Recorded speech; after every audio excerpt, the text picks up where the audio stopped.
Итак, продолжаем возвращать из небытия имена наших славных украинцев, которые боролись за независимость Украины во время перших вызвольных змагань 1918-20 годов. И точно так, как во Внигах против красных воевала повстанческая семья Бондаренко, так и в Васильевке это была семья Коваленко. Долгое время все, что касалось этой семьи в Васильевке, умалчивалось до такой степени, что когда я начала расследование, то односельчан глаза на лоб полезли, как это так, что именно Коваленки, оказывается, самые крутые на селе. Это все потому, что в Васильевке советская власть распиарила до самого не могу героя Советского Союза товарища Постного. И центральная улица до сих пор названа его именем, под декоммунизацию он почему-то не попал. И если кто-то заинтересуется Васильевкой или как это село сейчас называется, Запорожская, так сразу вам про этого героя Советского Союза и начнут рассказывать. Так что в этом ролике мы воздадим должное настоящим героям Энгельгард Васильевки, семье Коваленко.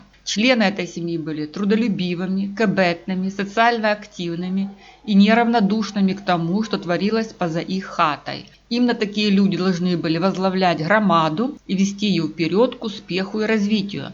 К сожалению, советская власть таковых и уничтожала в первую очередь как нравственно, так и физически. Канал Ірини Коновець-Поплавської. В семье Якова Сазоновича 1872 года рождения и Александры Павловны Коваленко 1875 года рождения родилось много детей, но выжили только 4 сына и 3 дочери. Антон родился 4 августа 1894 года, Матвей в 1896 году, Мотря в 1898, Пилип в 1901, Василий в 1908, Неонила в 1913 и Милашка в 1915. Пока дети были маленькие, семья едва сводила концы с концами. Но когда они начали подрастать, то материальное состояние Коваленко значительно улучшилось. Семья имела лошадей, коров, весь необходимый реманент, 10 десятин надельной земли и по советским меркам уже считалась такой крепкой середняцкой. Сельским трудом семья не ограничивалась, дочери умели все прясть, шить, вышивать и были такими чепурушками. При этом Коваленки имели характер и жили по пословице «смеяться так смеяться, плакать так плакать». Когда случился Октябрьский переворот в России, а теперь уже никому не надо доказывать, что это был именно переворот, черт, эта проклятая война облегчает мне объяснение тех вещей, для которых раньше приходилось подбирать слова, использовать намеки и метафоры. И не факт, что это всегда доходило до слушателя. Теперь это очевидно, что так называемый российский народ не способен на какие-то самоорганизующиеся протестные выступления. Так вот, в Украине произошел всплеск национального самосознания в 1917-м, и многие мужчины вскочили на своих лошадей и пошли воевать за независимость Украины. Без колебаний приняли участие в перших вызвольных змаганиях и 3 старших братьев Коваленко – Антон, Матвей и Пилип. В августе 1918-го братья присоединяются к отряду Юхима Мусиевича Мирошниченко, 1878 года рождения, уроженца села Петрівка Андріївської сельрады Божедарівського района. Сейчас это село не существует, на его месте распаханное поле. Но что интересно, так это то, что в Васильевке проживала некая Татьяна Мусиевна Мирошниченко в замужестве за Матайло, и ее сын Акафий даже женился на моей двоюродной бабушке Марии Федоровне Мынтус. То есть, чи не была Татьяна Мусиевна сестрой этого атамана Мирошниченко. Пыталась это дело раскопать, но до войны не успела. Скорее всего, это так, что объясняет связь атамана Мирошниченко именно с Васильевкой. Антон Коваленко отличался умом и организаторскими способностями и быстро стал сотником в отряде Мирошниченко. Но в декабре 1918-го Мирошниченко распускает свой отряд почему-то, и вояки на время разошлись по домам, но потом они продолжили борьбу под руководством известного атамана Софиевки Родиона Яковлевича Федорченко. На их головах появились папахи с кистями, которые носили в армии УНР. Периодически по ночам они куда-то исчезали, и их не было дома по несколько дней, потом снова появлялись. Представим, как это было в глазах соседей. Точно так же, как и в Соленом. Я в ролике о братьях Чумаченко об этом рассказывала, ссылка вверху. Повторяться не буду. То есть односельчане выглядывали из-за занавесок и видели только то, что их соседи куда-то уезжают, а потом возвращаются с трофеями и что-то там под клунями закапывают. И потому с врагами какого штыбу воевала сотня Антона Коваленко, можно представить тот ужас, что наседал на Софиевщину в те времена. Во-первых, с отрядом Третьяка. Евдоким Григорьевич Третьяк руководил большой шайкой в Роменском уезде и был связан с губревкомом города Кременчуг. Он поступил в Красную армию добровольцем в 1919 году. Так как значительная часть населения не желала повиноваться большевистской власти и становилась под черные и желто-голубые повстанческие знамена, то в августе 1922 Третьяка назначили начальником отряда по борьбе с бандитизмом, и на этой посаде он находился до лета 1923.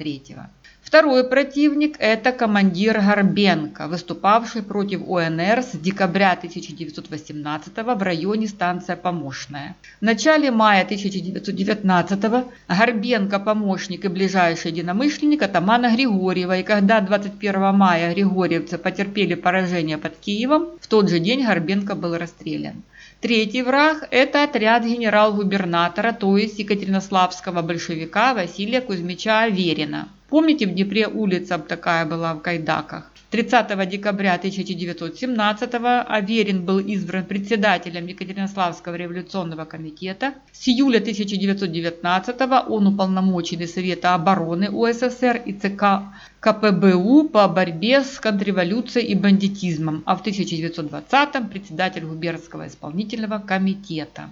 С 1920 по 1923 в Криворожском уезде действовало до 3000 повстанцев. Большевикам пришлось попотеть, чтобы установить здесь свою власть. Они долго считали Криворожье рассадником политического бандитизма. А время было жестокое. Не ты уничтожишь врага, то враг уничтожит тебя. Опять же, сейчас не нужно это долго объяснять. Это было военное время, а что это такое, теперь уже почти все украинцы понимают. Почти все – это ключевое слово, а не 25%, как это было до 24 февраля 2022 года. Только тогда это был красный террор, продотряды и комнизамы.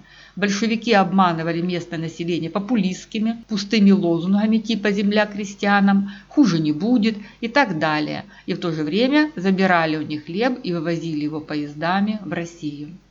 Ощутить атмосферу смертельной борьбы, царившую в наших краях в июле 1920-го, поможет хроника антикоммунистического движения Криворожья в 1919-1923 годах. 17 июля 1920 получены сообщения из разных уездных районов о беззакониях, которые творили отряды 14-й и 12-й Красных армий по борьбе с восстанием. У крестьян забирали одежду и деньги, совершали незаконные облавы и избивали жителей. Местная милиция требовала у крестьян продовольствия. 24 июля повстанцы, 30 бойцов, разоружили милицию в селе Софиевка. 26 июля в селе Софиевка отряд из 18 повстанцев разоружил милицию, разогнал совет, уничтожил все документы, повредил телеграф. На станции Долгинцево по приказу карательной тройки расстреляны 7 повстанцев. И вот 28 июля 1920 отряд атамана Федорченко разоружил милицию в селе Васильевка и в селе Саксагань. По всей вероятности, в сообщении от 28 июля речь идет об эпизоде, который произошел в Васильевке летом 1920 года.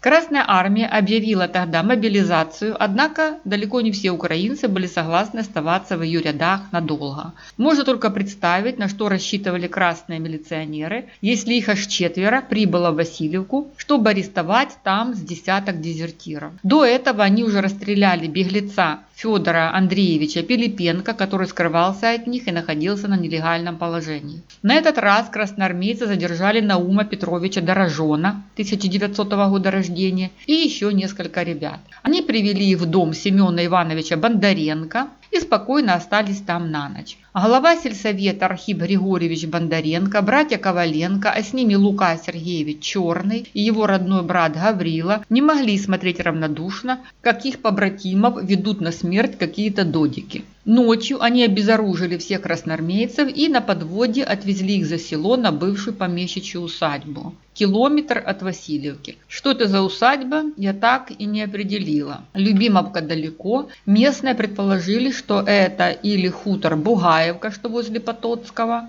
или какой-то хутор Мовчана.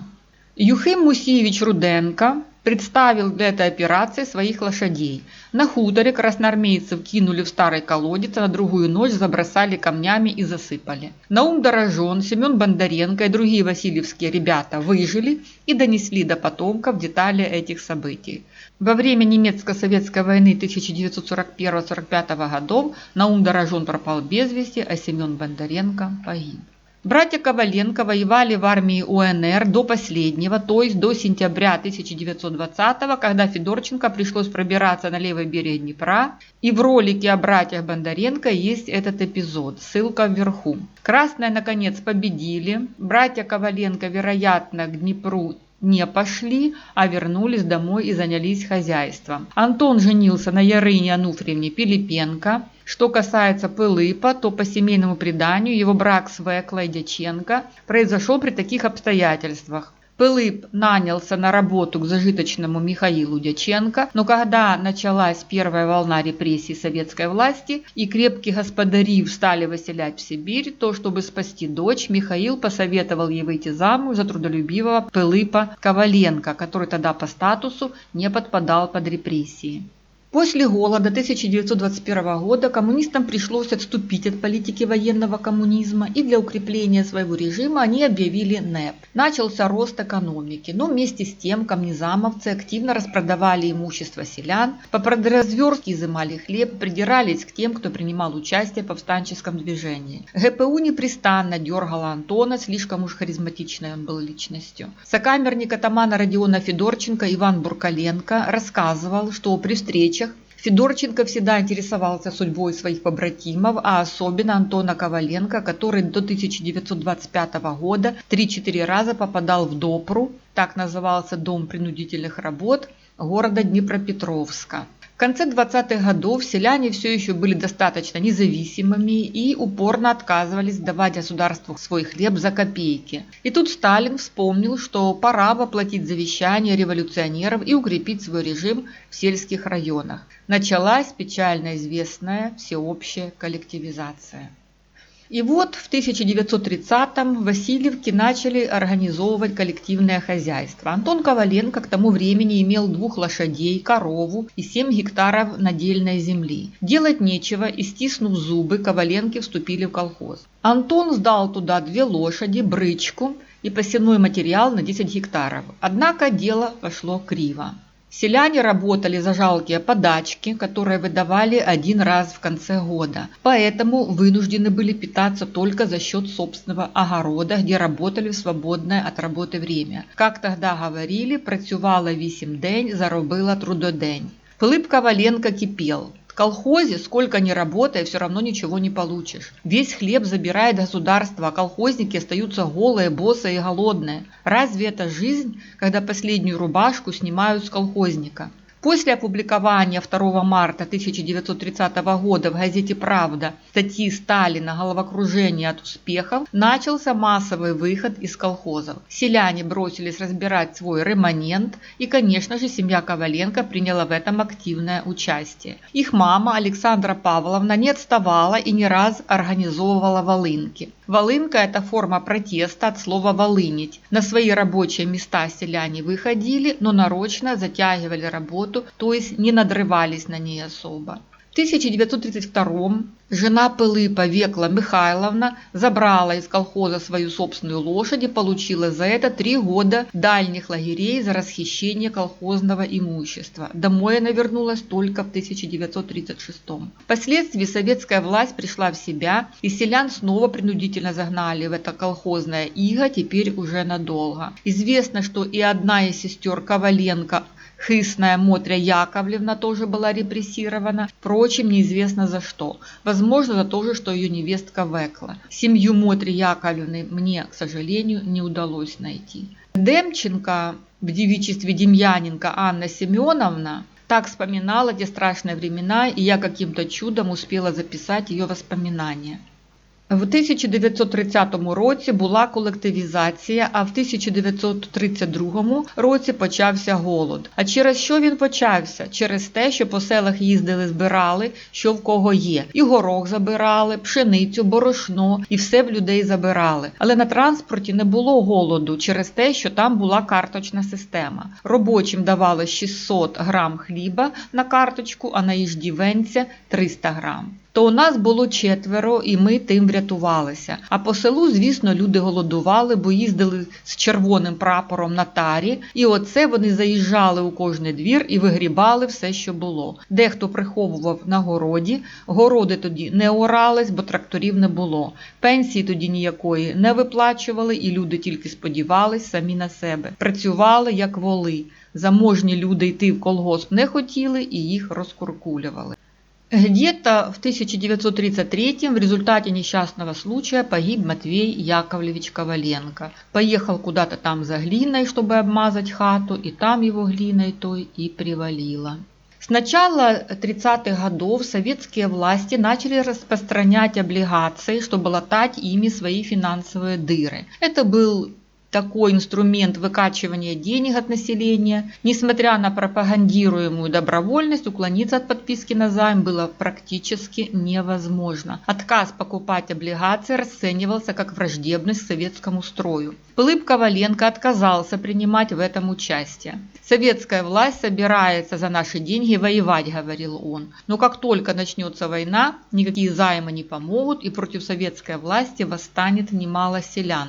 Что и произошло, когда после всех пыток, репрессий и гладоморов многие украинцы на первых месяцах войны в 1941 году видели в немцах освободителей. Антон Коваленко выписывал газеты, много читал, поэтому считался в селе достаточно грамотным и информированным человеком. Кривые мероприятия советской власти вызывали у него горькие усмешки. Часто односельчане обращались к Антону: «Что же это творится?»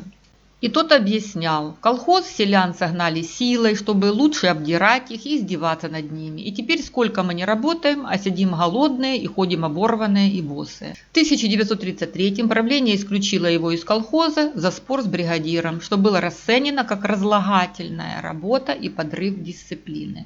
Но через месяц приняли обратно, но в другую бригаду. В 1935 правление снова пыталось выставить Антона Коваленко из колхоза за дезорганизаторско-разлагательскую работу, но к чести односельчан общее собрание этого решения не поддержало. В 1937 Антон Яковлевич при всех его способностях работал обычным конюхом колхоза имени Петровского. Ему 46 лет, он в расцвете сил, разумный человек, регулярно посещает все собрания и пытается быть в курсе событий и жизни громады. Однако имел принципы. В ВКПБ он так и не вступил и не пытался. Не стал даже рядовым активистом, а наоборот позволял себе насмехаться над некоторыми мероприятиями советской власти. Антон обходился рядовой работой конюха, Пылып ездового в колхозе Петровского. Даже недоброжелатели отмечали их трудолюбие, энергичность, добросовестное и бережное отношение к работе. Братья сами держали коней в порядке и требовали этого от других.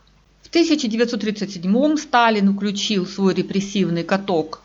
У диктаторов, как мы знаем, это обычное дело, когда едет кукушка от вседозволенности. И семья Коваленко стала в Васильевке первым кандидатом на уничтожение.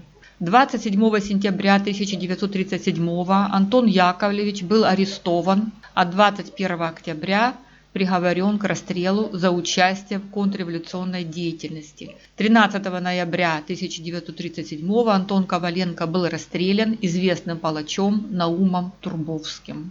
27 октября 1937 задержали и Пылыпа, обвинив его в повстанческой агитации. 2 ноября Пылыпа Яковлевича приговорили к 10 годам ИТЛ.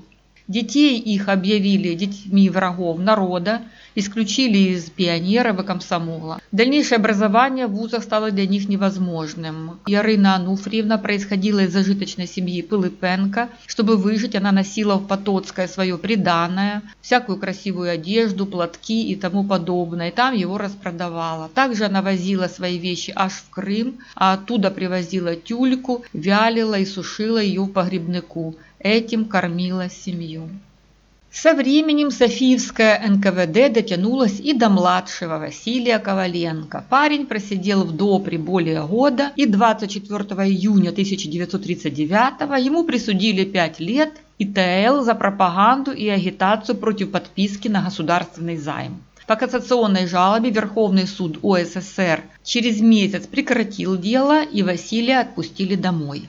В январе 1940-го Пилип Коваленко подал жалобу на пересмотр дела, но помощник облпрокурора Чекин оставил ее без последствий. Областной прокурор Владимир Яковлевич Вовк решение Чекина утвердил. 25 сентября 1940-го был создан Северодвинский ИТЛ Севдвинлах, предназначавшийся для строительства железной дороги от станции Канаша до города Котлас. Туда потом попал и Пилип Яковлевич. Узкоколейку строили более 4000 заключенных, проживавших в сбитых с досок бараках, палатках и землянках. Многие спали под открытым небом. Узники вырубали лес, снимали растительный слой и выбирали почву для будущего полотна дороги. Их орудиями служили пила, топор, кирка, лопата и тачка.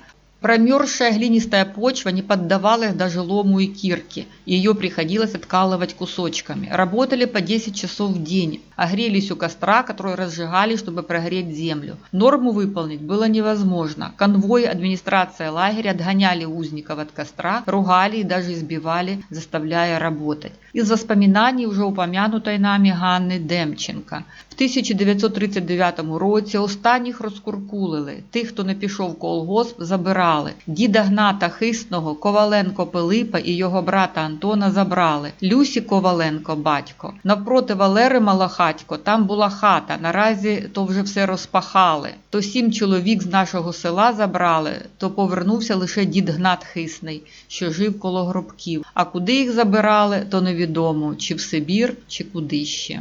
В апреле 1940-го Ярина Ануфриевна обращалась к прокурору Днепропетровской области с просьбой сообщить, где ее муж и за что он осужден. Но напрасно. Тот же помпрокурора Чекин и ИО прокурора Николай Яковлевич Хмара холодно и категорически отказали. Заявление Ирины Коваленко внимания не заслуживает и удовлетворено быть не может. Досталось и самой младшей, Милашке. Здесь мы остановимся подробнее, потому что у нас есть много фотографий, благодаря ее замечательной внучке Любови Викторовне, которая нам их все сохранила.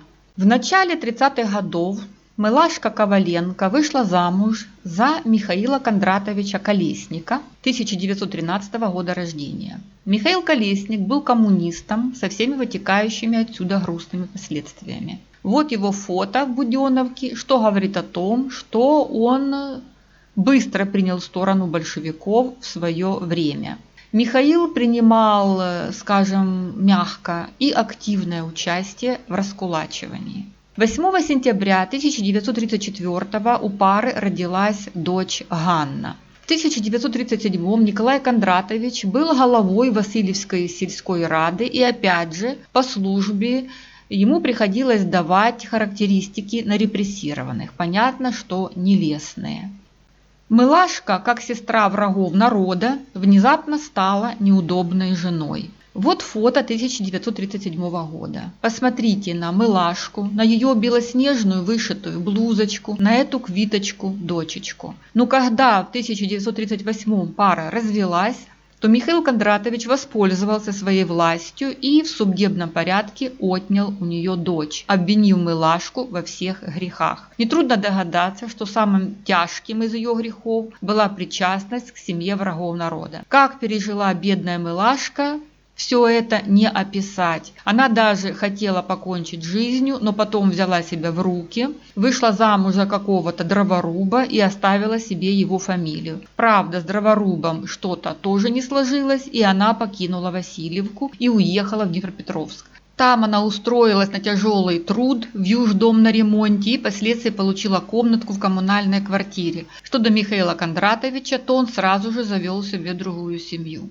Вот в таком состоянии расшматанная семья Коваленко встретила июнь 1941 года. Началась ожидаемая война, которую предрекал еще Антон Коваленко. С таким строем дальше жить невозможно. Избавиться от этого порабощения можно только войной, которая должна произойти. Когда начнется война, Советский Союз будет повержен капиталистическими государствами. Это, несомненно, так будет. И тогда мы избавимся от советского ига. Как мы видим, слова Антона Яковлевича сбываются гораздо позже, и мы этому свидетели. Василию Коваленко в начале войны исполнилось 33 года. 9 июля 1941 его мобилизовали в Красную армию и из Днепропетровского формировочного пункта доставили на станцию Вапнярка в Винницкой области, куда он прибыл 13 июля. На следующий день его отослали в Умань, где комендант приказал догонять часть, направляющуюся в Кировоград. Оттуда мобилизованные отправились снова в Днепропетровск, шли колонной по 20-25 человек. На станции Верховцево только начали формировать поезда, и Василий решил забежать на день домой. Когда вернулся в Верховцево, то нашел там свой поезд разбитым бомбами. Ничего не оставалось, как возвращаться в Софиевский райвоенкомат. Там собрали группу из 33 мужчин и снова доставили в Днепропетровский формировочный пункт, а оттуда на левый берег Днепра. Это было 24 августа 1941. На следующий день немцы заняли Днепропетровск, а Василий Коваленко держал оборону в Амур-Нижнеднепровском районе вплоть до 13 сентября 1941, пока его часть не попала в окружение к немцам. Ничего другого не оставалось, как переодеться в гражданское и идти домой. Это была обычная история, в которой оказались тогда тысячи красноармейцев. Когда Василий вернулся в родное село, то через 2 дня сразу же начал работать рядовым колхозником. В декабре 1941 его вызвал к себе староста и предложил работу в полиции.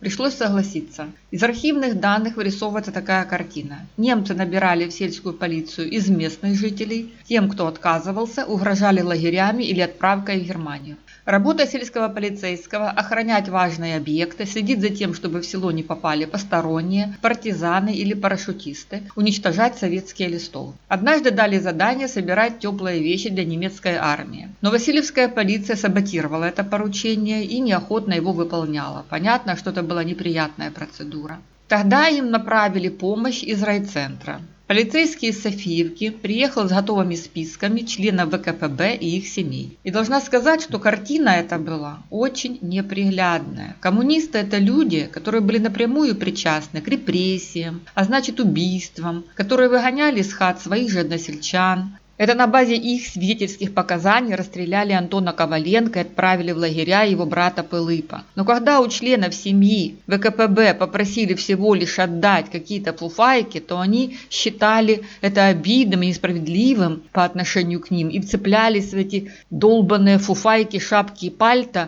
мертвой хваткой и устраивали всякие некрасивые сцены. Во время работы в полиции Василию Коваленко удавалось и спасать людей. Известен такой факт. Через Васильевку шла колонна с советскими военнопленными, и Василий Яковлевич сумел выдернуть оттуда какого-то красноармейца Халидина из Армении. Тот называл себя Алеша. Некоторое время Халидин Алеша скрывался в Васильевке, а затем, когда опасность миновала, он в гражданской одежде покинул село. В апреле 1942 снова поступил приказ из Софиевской районной полиции ходить по ходкам. На этот раз отбирать продукты. Василий категорически отказался выполнять этот приказ, и из полиции его выставили. Парень вернулся на рядовые работы в обхоз и работал там до октября 1943. Когда немецкая армия отступала, она эвакуировала и население, потому что все знают, что в районе Васильевки шли жестокие бои. Василий взял в обхозе пару лошадей и отъехал от села где-то на 5 километров. Но когда ехал обратно, то его задержали немцы и отправили в лагерь военнопленных, который располагался в городе Бендеры в Бессарабии. В то же время мама семьи Александра Павловна вернулась из эвакуации и нашла в конюшне тело своего мужа. Похоронили Якова Сазоновича Коваленко прямо в саду возле дома. В бендерском лагере Василий Яковлевич работал на разных городских и сельскохозяйственных работах. Особенно тяжело было обслуживать грузы на железнодорожной станции. В августе 1944-го советская армия приблизилась вплотную к Бендерам, и в городе началось массовое бегство. Немецкие войска оказывали мощное сопротивление, и все вокруг превратилось в ад. Город непрерывно бомбили, и уцелевших построек в Бендерах почти не осталось. На улице лежали трупы, которые при очередных взрывах бомбы и снарядов подлетали выше проводов. Перед уходом немцы и румыны разогнали больных из тифозных бараков, что привело к эпидемии тифа, которая косила немногих уцелевших горожан. Военнопленных из Бендер увезли заранее, но куда их эвакуировали и что с ними произошло дальше, историкам установить не удалось. Впрочем, Василию Коваленко удалось выжить в этом аду. 15 августа 1944 он встретил советские войска и присоединился к Красной армии. Приказом номер 306 от 24 марта 1945 Верховный главнокомандующий генералиссимус Советского Союза товарищ Сталин объявил гвардии красноармейцу Василию Коваленко благодарность как участнику операции за овладение города Секиш-Фехервар, город Венгрии, административный центр Медье. Демобилизовался Василий Яковлевич 25 сентября 1945. В родную Васильевку он вернулся 9 ноября и работал там сначала рядовым колхозником, затем как братья-конюхом. Следует отметить, что в то время семья не подозревала о судьбе старших Антона и Пилипа. Им было неизвестно, что Антон был расстрелян еще в 1937, а Пилип покинул этот мир 1 мая 1942 в Северодвинском ИТЛ города Вельска Архангельской области. Василий Коваленко был арестован 8 февраля 1946 за то, что в 1942 отбывал службу по обеспечению порядка и устанавливал дежурство полицейских в селе Васильевка. Основной пункт обвинения – изъятие одежды у членов ВКПБ и их семей. Все эти члены семей ВКПБ вполне себе пережили немецкую оккупацию благополучно и живые-здоровые кинулись доносить свои фуфаечные обиды следователям НКВД. Отягчающие обстоятельства происхождения из семьи репрессированных и пребывания под арестом в 1939 за нежелание подписываться на государственный займ. Также Василию шили, что он имеет отношение к смерти своего бывшего зятя Колесника, типа это он его сдал. Это была ерунда и только слухи. На самом деле Михаил Колесник в июле 1940-го окончил курс усовершенствования командного состава запаса и был назначен командиром пулеметного взвода в 54-й стрелковый полк 25-й Чапаевской дивизии. С началом войны был призван в Красную армию в звании младшего лейтенанта, но 16 октября 1941 попал в окружение под городом Одесса и, соответственно, в плен. Из плена он бежал с обмороженными руками и не нашел ничего лучшего, как 15 февраля 1942 прийти в родное село Васильевку. Это, по сути, было самоубийство, и на что он рассчитывал, непонятно. По-видимому, он находился в глубоком отчаянии и не подумал о том, что своим появлением подставляет своих односельчан. Во-первых, красный офицер, а во-вторых, коммунист. Естественно, что находиться в селе без дозвола он не мог, и на другой день явился к старости с просьбой его зарегистрировать. Староста Демченко Андрей Ермолаевич отправил его регистрироваться в Софиевку, потому что это не входило в его полномочия, за это его самого могли расстрелять. И почему староста Демченко должен был рисковать ради человека, который несколько лет назад его раскуркуливал, снимал с него последнюю рубашку и иконы со стены, даже сорвал крест с его шеи, и при том, что в селе КГБ, как все знают, утаить ничего невозможно. Жена Колесника утверждала потом, что она просила старосту Демченко, чтобы он разрешил взять от населения одобрительную справку с подписями на ее мужа, дабы освободить его из-под стражи. Но староста Андрей Ермолаевич Демченко этот факт на следствии не подтвердил. Да и в принципе такая справка не имела бы никакого значения. 16 февраля софийская полиция Колесника арестовала, а 25-го его там же и расстреляли. В общем, кроме тех злополучных фуфаек и валенок членов семьи ВКПБ,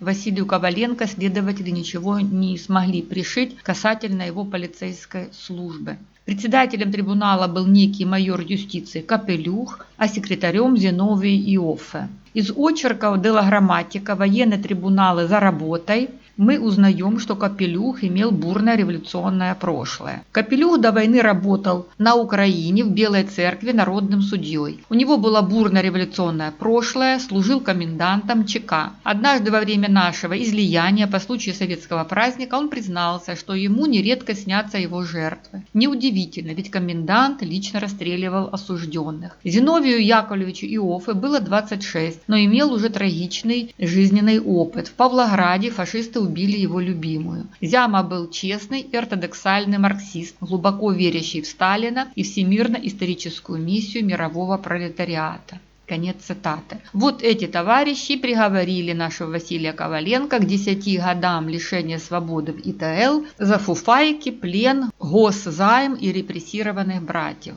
Во время Голодомора 1946-47 годов дошла очередь и до Ивана Пилиповича Коваленко. Какая-то женщина собирала с поля колоски, чтобы накормить своих 3 детей. Иван тогда был бригадиром в колхозе и знал, кто именно была эта женщина. Но когда его об этом спросили, он отказался назвать ее имя. За это отсидел несколько лет. По одной из версий, это была его тетя, и вполне возможно, что Иван сам позволил собрать ей колоски. Что до Милашки, то она примчалась в Васильевку сразу после того, как узнала, что 11 сентября 1953 умер дедушка ее дочери Кондрат Николаевич Колесник, у которого Анна находилась на воспитании после смерти отца. Милашка забрала дочь к себе в Днепропетровск, и с тех пор они никогда не расставались. Василий Коваленко вернулся домой с места отбывания наказания в 1956, где его ждала любимая жена Мария Григорьевна из рода Колесник. Непонятно тут для меня, Василий называл свою жену Марию сестрой Михаила Кондратьевича, но с какого бока я так и не определила.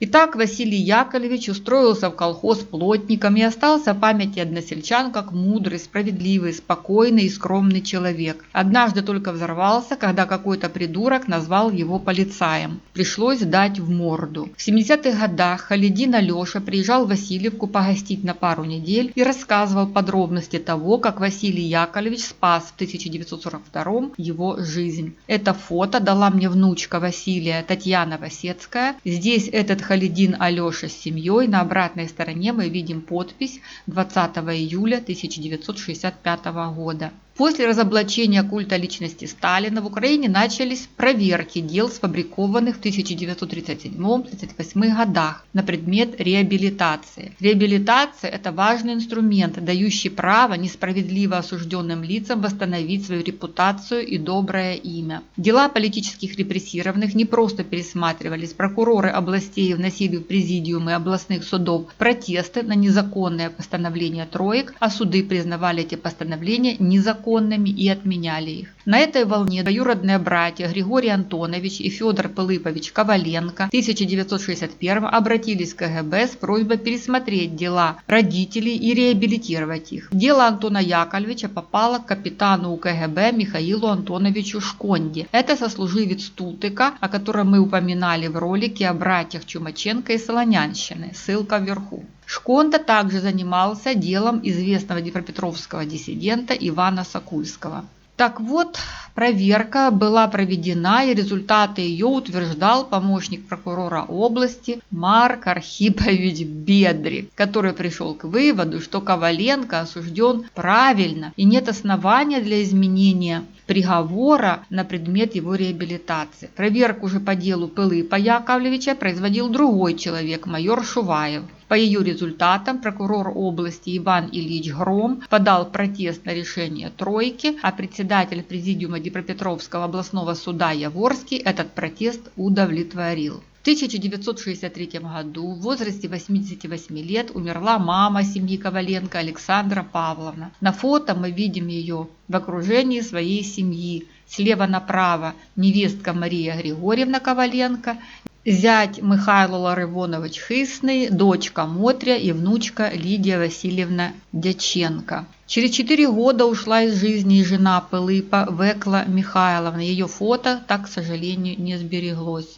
Мотря Яковлевна Хисна жила в Васильевке и умерла в 1872. Нила Яковлевна Коваленко вышла замуж за моего троюродного дядю Ивана Антоновича Мудрагель. В 1942 Иван попал под Одессой в плен и умер в лагере для военнопленных города Васлуй, Румыния. Нила работала в колхозе, умерла она в 2000 году. Милашка в конце концов устроила свою судьбу. Она вышла замуж за достойного мужчину Ивана Сагайдака и прожила свою жизнь в Днепропетровске, окруженная любовью и уважением от мужа и его детей, дочери Анны, внучки Любы и правнуков. Я нашла ее внучку Любовь Викторовну, и мы можем рассмотреть прекрасные семейные фотографии.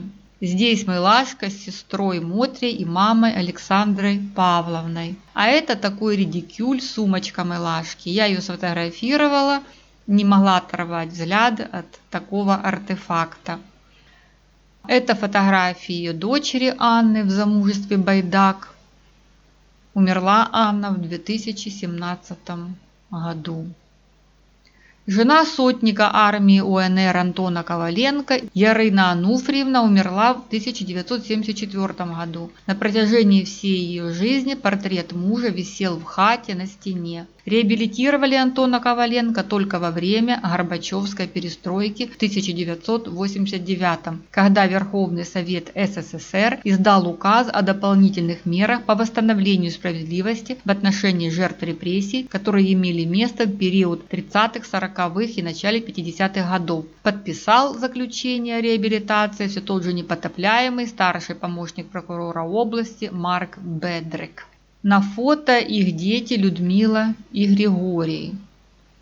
Не знаю, как другие внуки Антона, но одной своей внучкой Анной он может гордиться. Она мне рассказала, что всегда чувствовала в себе бунтарскую кровь, была очень патриотична, и теперь ей понятно, откуда это в ней и в ее детях.